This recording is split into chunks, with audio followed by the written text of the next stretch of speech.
और चलिए शुरुआत करते हैं सबसे पहली खबर के साथ। वक्फ बिल लोकसभा से आसानी से पारित होने के बाद राज्यसभा से भी आसानी से पारित हो गया। बिल के पक्ष में 128 और विपक्ष में 95 वोट पड़े। राज्यसभा में इस बिल पर करीब 13 घंटे चर्चा चली। विपक्षी सदस्यों की ओर से सुझाए गए सभी संशोधन सदन में खारिज कर दिए गए। अब विधेयक को कानून बनने के लिए राष्ट्रपति द्रौपदी मुर्मू के पास अनुमोदन के लिए भेजा जाएगा। उनकी मंजूरी मिलते ही ये कानून बन जाएगा। उच्च सदन में अल्पसंख्यक मामलों के मंत्री किरेन रिजिजू ने कहा कि सेंट्रल वक्फ काउंसिल में 22 मेंबर होंगे। एक्स ऑफिशियो मेंबर में को मिला दीजिए तो 4 से ज्यादा गैर मुस्लिम सदस्य नहीं होंगे। वक्फ बोर्ड के 11 सदस्यों में 3 से ज्यादा गैर मुस्लिम नहीं होंगे। इधर विपक्ष वक्फ संशोधन बिल को सुप्रीम कोर्ट में चुनौती देने की तैयारी कर रहा है।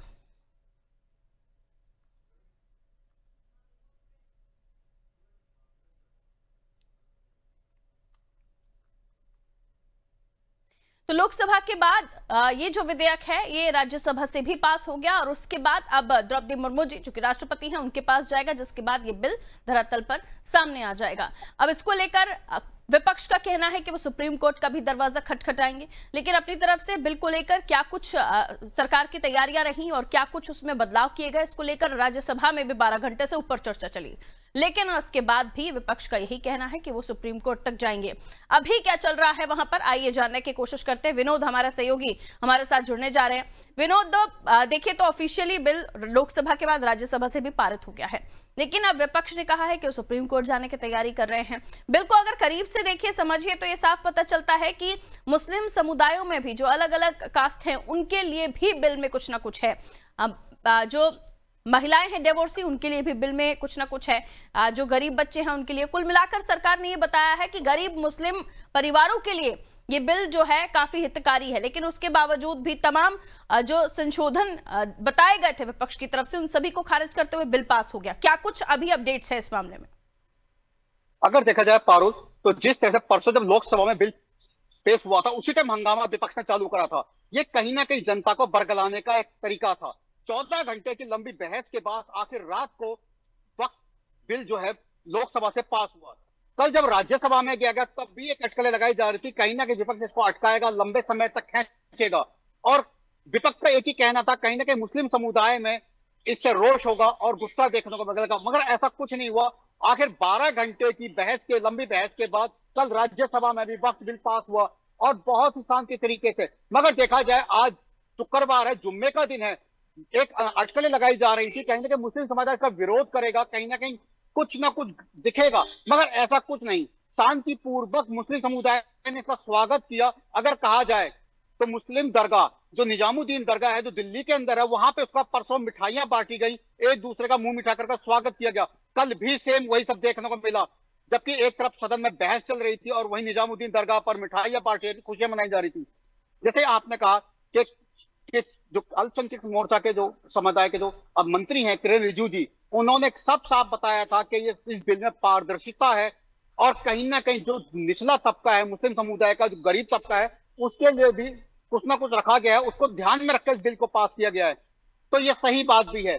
आप देखें दिल्ली में बहुत से एरिया मुस्लिम समुदाय के एरिया, जैसे सीलमपुर देखा जाए, जहांगीरपुरी देखा जाए और तो जामा मस्जिद जैसे एरिया में भी सब शांतिपूर्वक और लोगों ने इसका स्वागत भी किया है। आज जुम्मे की नमाज के समय भी लोगों में खुशियां देखने को मिली और किसी भी तरह का विरोध नहीं है।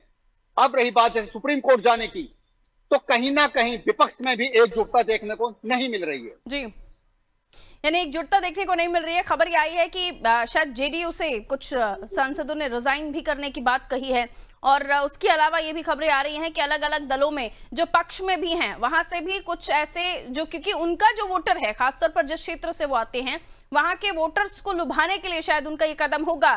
कैसे माना जाए अगर पार्टियों के अंदर ही फूट डल रहे, चाहे वो विपक्ष के हों चाहे वो पक्ष के हों, ऐसे में क्या माना जाए कि क्या जब ये बिल सामने आएगा तो ये जो विधायक हैं या सांसद हैं जिनकी तरफ से हम लोकसभा की बात कर रहे थे, हालांकि तो सांसद ही कहा जाएगा, तो अपने क्षेत्र में किस तरह से अपने जो वोटर्स हैं उनका मनोबल बढ़ाएंगे? क्या लगता है आपको, क्या पॉइंट्स दिए जा सकते हैं? अगर देखा जाए जिस तरह से जेडीयू जनता दल यूनाइटेड की तरफ से कुछ सांसदों ने इस्तीफा दिया तो कहीं ना कहीं वो अपने वोट बैंक को साधने की कोशिश कर रहे हैं, मगर उसमें भी वो पिछड़ते नजर आ रहे हैं। क्योंकि जहां देखा जाए जेडीयू से भी तो कोई सख्त प्रतिक्रिया नहीं दी गई है, ना ही कुछ रुझान दिया गया। उसे नॉर्मली तरीके से लिया जा रहा है और कहीं ना कहीं उसको साधा भी जाएगा और सब नॉर्मल पोजीशन में आ जाएंगे। बिल्कुल, तो स्थितियां ठीक हो जाएंगी ये कहा जा रहा है। बहरहाल बहुत शुक्रिया जानकारी के लिए। तो देखिए, चाहे चंद्रबाबू नायडू की पार्टी हो, नीतीश की पार्टी हो, इन्होंने समर्थन दिया इस बिल को लेकर। और उसके अलावा हम बात करें विपक्ष की, तो विपक्ष की तरफ से भी एकजुटता कहीं नहीं दिखाई दे रही है।